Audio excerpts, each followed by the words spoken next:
Welcome back to another episode of Diary of a Tax Practice Owner. I'm so excited to have Jessica back with me today. Jess, how are you?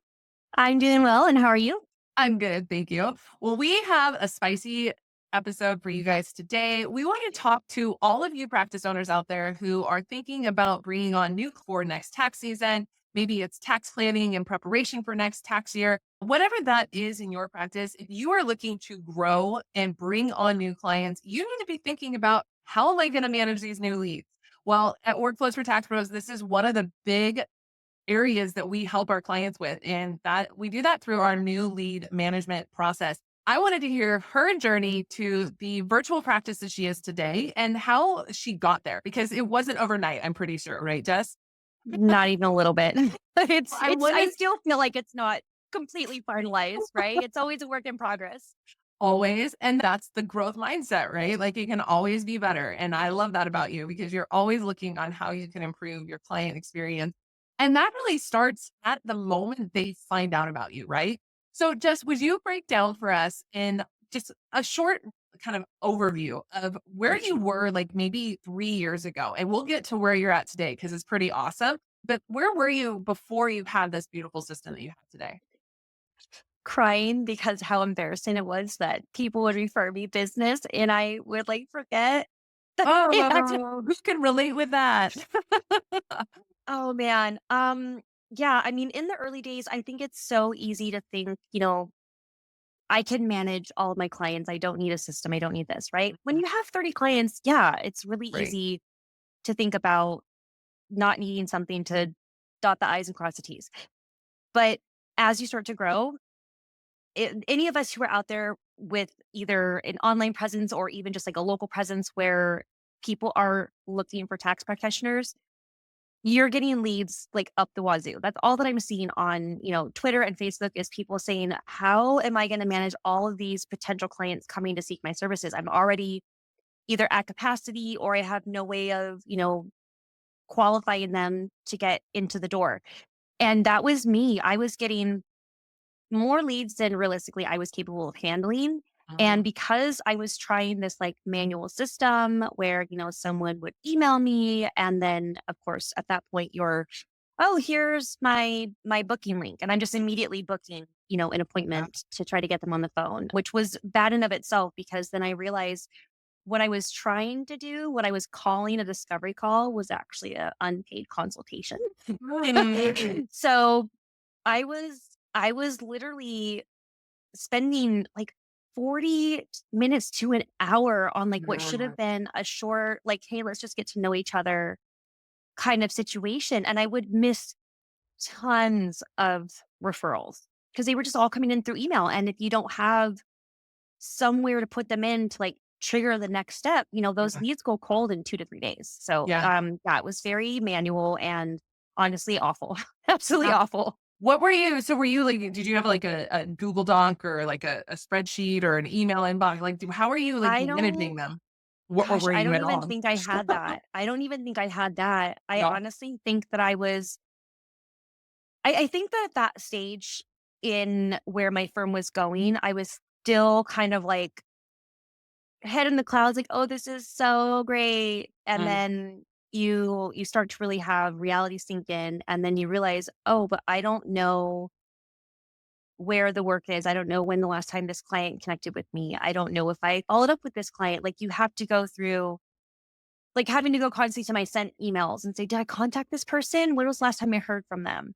Yeah. Just a lot of broken inefficiency kind of stuff going on, and that's really what led me to find, like, a better solution because it was I was concerned, like, I was genuinely concerned with how I was going to actually grow and make clients, like, want to work with me if I couldn't even remember to, like, send them an email, like, "Hey, let's book an appointment."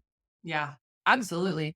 Well, and I think I do not think you were alone in that feeling. I'm sure a lot of people listening are like, yeah, I'm Yeah. feeling that. It's hard because until we do have the systems in place, and there it often is a breaking point where you're like, okay, I'm like doubling down and I know I need to grow this season. And so I need to get it together. And I think a lot of people will like kind of like piecemeal things together. They'll be like, I'm gonna put everybody in a spreadsheet. I'm gonna make sure that everyone gets tagged with this tag in my inbox. And it's like, okay, that's great. but you're again just kind of putting a band-aid on like a gate, like your arm being cut off, right? Like you're like bleeding out at this point, and that band-aid is not going to stop it.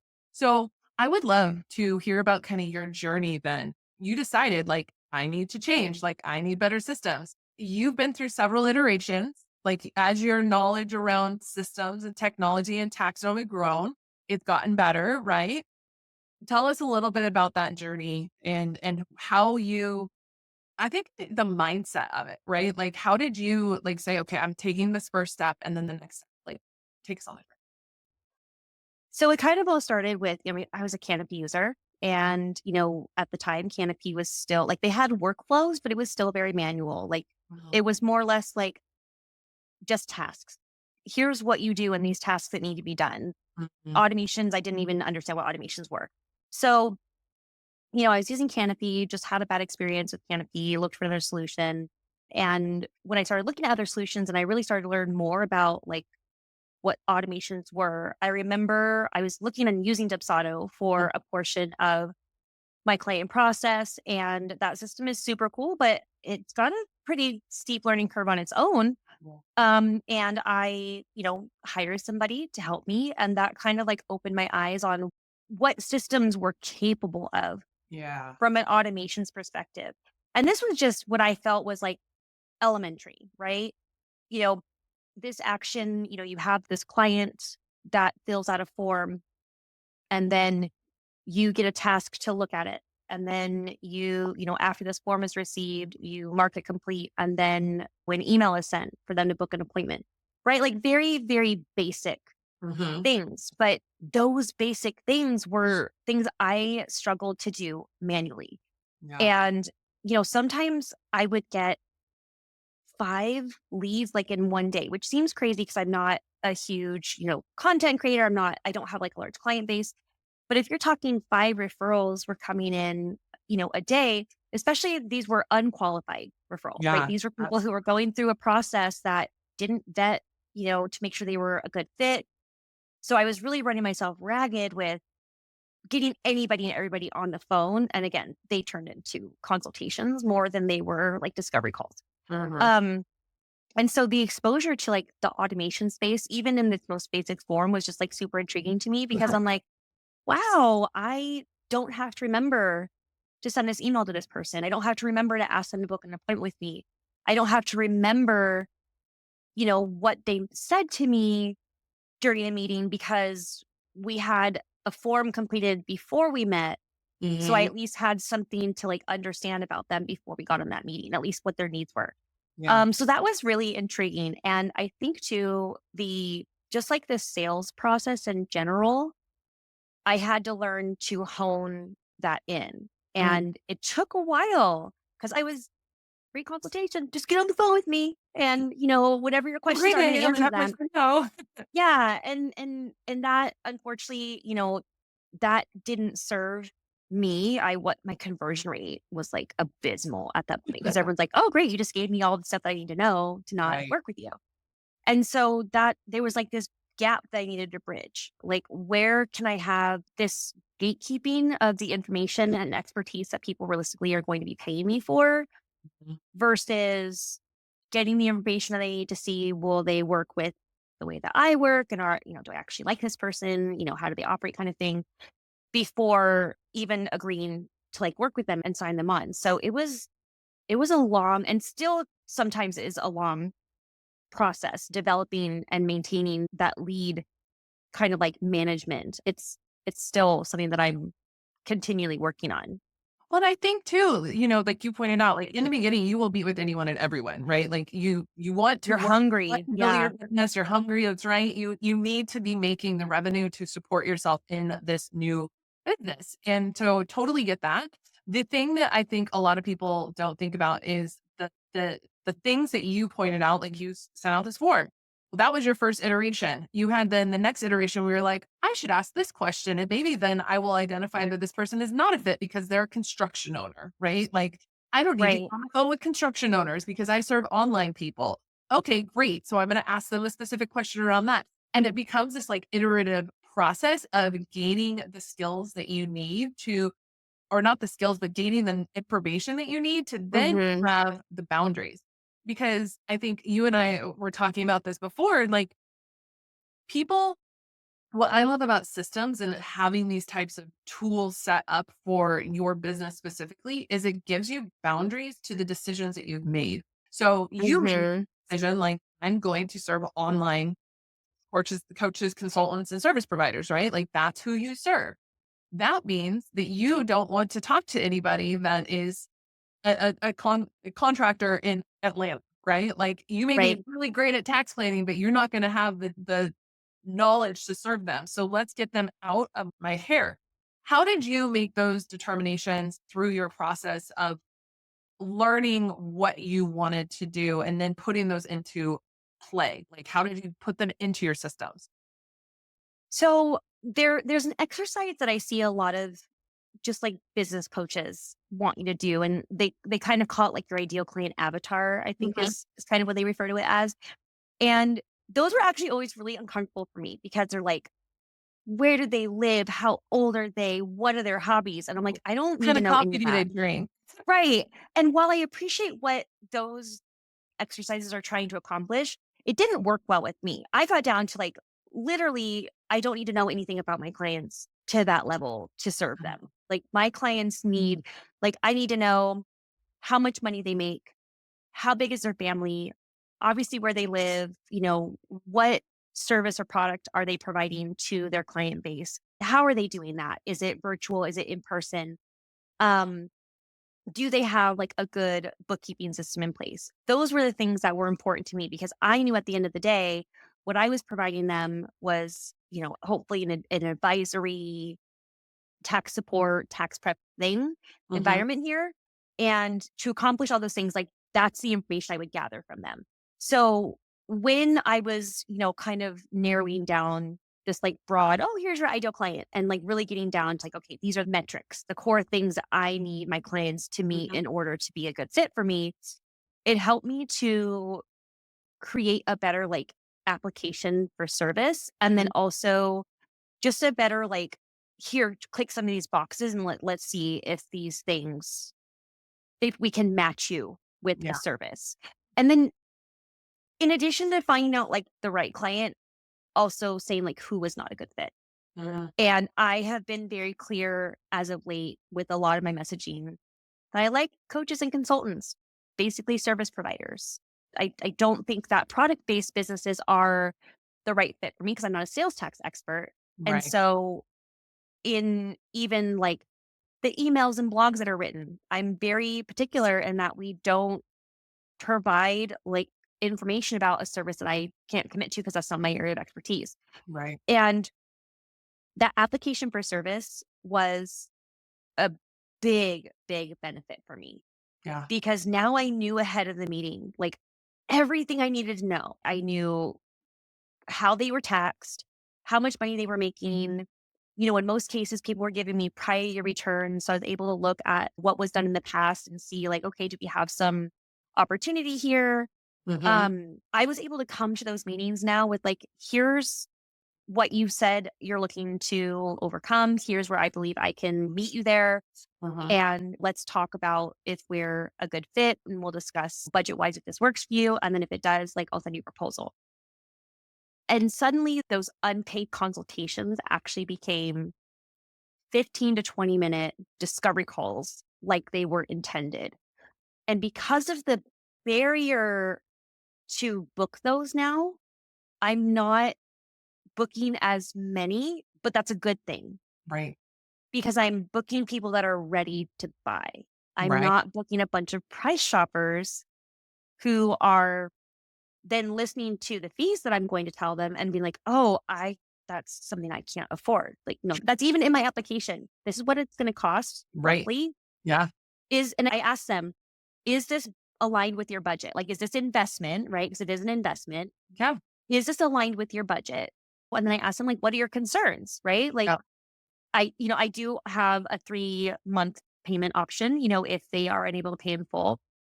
But those are all part of the qualification process because I would be wasting my time and wasting their time if I got on a call with somebody and the number one thing, which is, can you afford me? And the answer was no. Why am I going to get on a call with you? Right. We'll talk about my services. And you're just like, no, I can't afford it. Yeah. It's crazy that people would do that. And I think that those types of confidence in what you're doing is critical in the sales process. Like any sales coach is going to tell you that, right? Like you have to be Hmm. confident, value you're bringing to the table. If the other person can't meet you at the 50-yard line, guys, you shouldn't be meeting with them, period. And one of the pushbacks I get from people is they're like, but what about the like building the relationship on those 20-minute on your discovery calls? What is your thoughts on that? I mean, I think that people have to understand a discovery call is never going to be a relationship builder. I No. mean, if I'm being honest, look, think of it as speed dating, Yeah. right? Get good I angles, right? Like that's all you Yeah, want. I mean, nobody is expecting to go on a speed date and leave with a proposal, Yeah. right? Like a marriage proposal. So I think we have to look at it from that perspective because even with a good vetting process, and there's tons of people out there in the industry that will say, sometimes people who are not good fits are still going to fall through the cracks and still make it through. But really, the discovery process is, if done correctly, you're going to get enough information well in advance of the meeting so that you can actually like study this client. I never go to a meeting without looking at their socials, a website if they have one, doing some Facebook stalking sometimes. But, getting information about who they are and what they do and why they do it. And then, of course, the numbers are there. I usually do a couple of, short little analyses if necessary so that it's like, hey, I'm curious what I might say potentially worked with you. Okay, well, here's what I got for you, kind of thing. Sure. But I can't look at the discovery call as the relationship builder Yeah. because the relationship is really built over the life of the service. So for me, my contracts typically run 12 months. And, after that 12 months, we have a renewal cycle. Obviously, people enjoy working with me, they're going to renew. But I don't think it's possible to actually build a relationship through that discovery process. I think it's again to just see if you guys vibe, right? If we look at it Right. from a speed dating perspective, you are just trying to determine, is this person worthy of dinner? Yeah. I Are love they it. worthy of a night out? Um, but I'm not expecting to walk away from a discovery call with like a fully formed relationship and this person be incredibly happy with the service they've not even received yet. Absolutely. And I think too, like a lot of that time, like the hour most people schedule with somebody is to gather that information. That is such a tedious, like you have to make sure you don't mistype something, or you don't forget an important thing, and you're trying to like communicate. The multitasking of that is just too much for most people's brains. It's exhausting for sure at minimum, and you're possibly missing very important details. So I think those applications make a huge difference. I also want to step back in front of this process. And one thing that we wanted to touch on was the importance of having an online presence.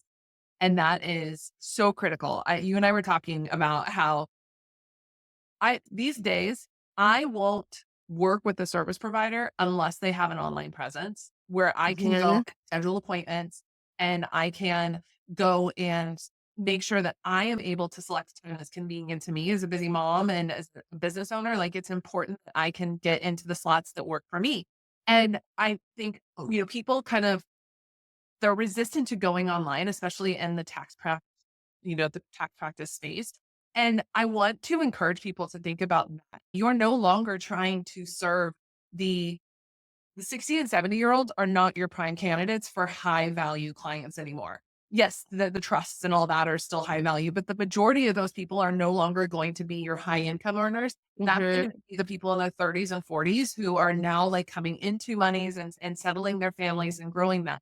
They want to have an online presence. If they Google tax practice in my area, if you don't have a website and you don't have a way for me to initiate the working with you, I probably am going to find the person down the street that does. Mhm. What are your thoughts on that? Like for like your colleagues out there? I completely agree with it. With my own experience with, working with my web designer and getting the website done, I get so many compliments on just the appearance of my website, which I think is great. It really does highlight the work that I do, that I'm performing. I've got the the fit and pricing guide. So we've got that little quiz that potential Yeah. clients can like complete, gets them involved in the process. I'm able to get their email, right? If they don't sign up right away, they're going to get a series of emails at least of, about the service that I offer.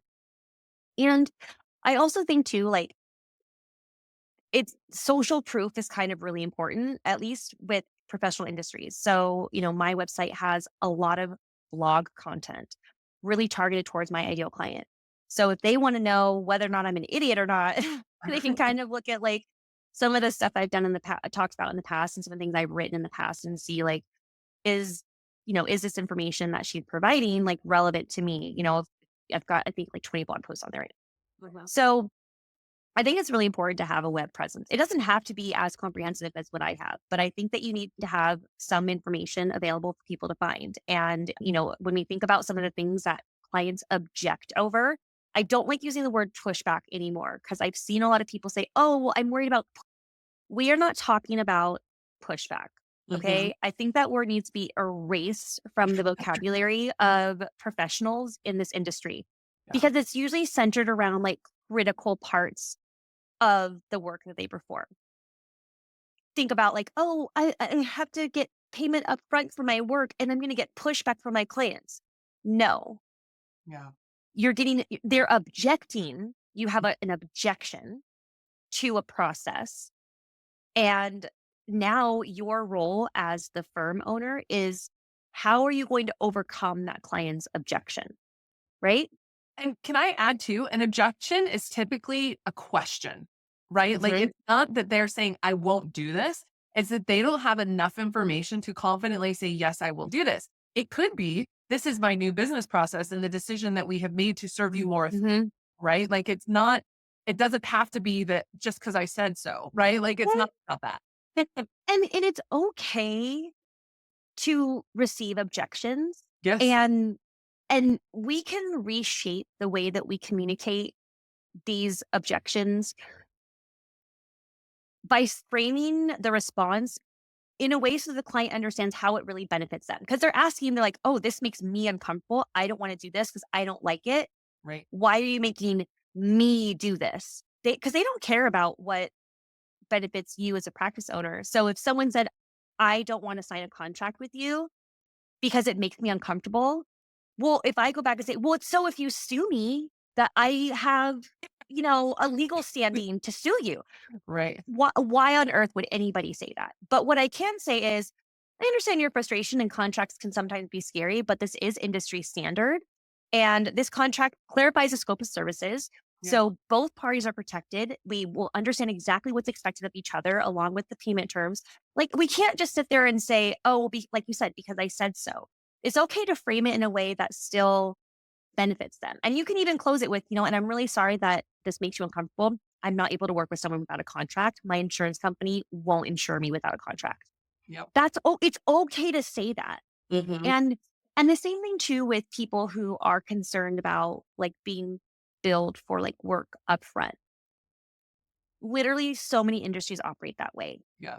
To think that you're going to do all this work and hold all the risk, pay your staff, pay the software, pay for all these things with no like skin in the game really that this person is going to pay. Great, you get a contract signed, but if you don't get a payment, Yeah. how else are you securing your bag, whatever you want to call it? And it's okay to hold boundaries when a client objects to something that makes them uncomfortable and to clarify, like you said, why you're doing it. Right. Um, and I think we need to get away from like this fear that people have over like pushback when really it's just, you said, it's usually a concern or a question. And we need to find appropriate ways to respond to that without just like giving in, especially with like the critical stuff. I so agree. So I would love to have you share with us. We're gonna wrap it up here, but I would love for you to share with somebody who maybe is still doing a very manual process. Maybe they haven't yet implemented TaxDome and they haven't yet gone to the level of automation that Mhm. But how can they make that decision that can benefit them, their business, their clients, their future clients? Like, what would be your word of advice to them? I think with anything, technology is advancing very, very quickly. And the sooner you embrace it, the sooner you are going to ideally get ahead in a lot of these industry changes that we're seeing. We know there's a shortage of accountants out there, so there's not a shortage of work, but there is going to be a difference in the accountants that are providing like a smooth client focused experience versus the ones who are still adopting old systems, Mhm. you know, and while there are clients who still like, in-person meetings and drop off delivery, it doesn't have to be that we leave them, out in the dust or necessarily refer them to someone else. But we do have to be considerate of, are these the right people for me in the long run? Am I going to consistently have to make changes to my process to accommodate these people? And mind you, these are people who are also living in today's world and are being expected to use online systems for everything. Right. They're We all doctors, they're dentists, online they're banking, vets. yeah, there's where we are ingrained in technology. And a lot of the stuff, even that most firm owners can consider and implement, don't have to be like just the brightest and brand new technology. Something as simple as using a document sharing portal to deliver documents securely as opposed to drop off or email, those have been around for years. Yeah. They've been around for years. So we need to stop this concept or this idea of, clients like they don't like change. They have to embrace it. That's just the state of the world right now. And these technology pieces are what are helping so many people serve their clients better. And that's just the way I like to think about it. I love that. I agree. It's a tool to make not only your business more valuable to your clients, but to make your life better. And yes, there is a learning curve. And yes, it takes a year or two to really get into the groove. But I can tell you that the people that we've worked with, and we've worked with over 800 practices at this point, the people that were hesitant at the beginning that actually left in and said, I'm doing this and I'm going to make this happen, Yeah. on the other side of that, they are so glad that they did it and that they took the leap and that they had the support from us to make sure that they were doing it well. But the confidence that they have on the other side of this about, okay, I can see myself working now for the next 10 or 15 years. Oh, and not feel a lot of anxiety about or a lot of overwhelm. So it's definitely worth it. Well, Jess, I appreciate you sharing your journey to getting kind of your newly process dialed in. There's so much more to that process, but I think the application is and the way that you're thinking about it is such a critical thought process for people that are listening today. So thank you for sharing. Happy to be here. All right, we'll see you next episode. And thanks for joining us on Diary of a Tax Practice Owner.